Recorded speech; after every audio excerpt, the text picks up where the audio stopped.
mga friends. So, let's continue yung The Third Jesus ni Deepak Chopra. So, yung number 10 steps in God consciousness is you must be born from above. So, ano ba yung you must be born from above?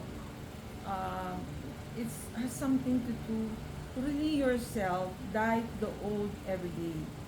So, medyo matalinhaga or mysterious, di ba?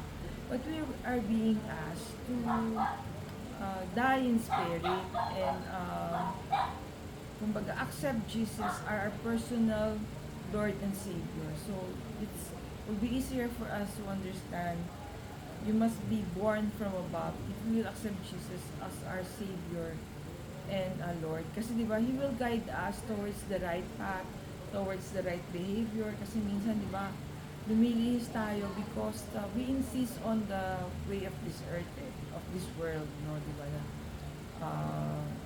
no sacrifices, the easy life, yun yung mga focus natin, the luxuries, no? So, when you know Jesus and you accept Him as our Lord, your Savior, we will be guided kung ano ba yung proper way or proper guidance or our everyday behavior, our everyday challenges, we'll be able to handle them. So, that's the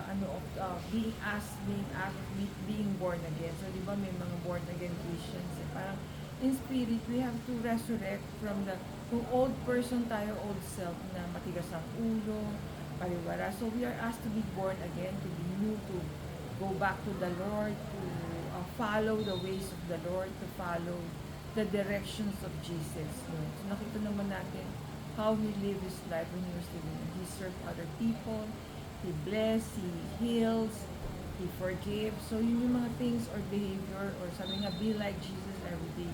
Yun ang laging sinasabi sa Light of Jesus or feast, diba? Na we have to be like Jesus every day.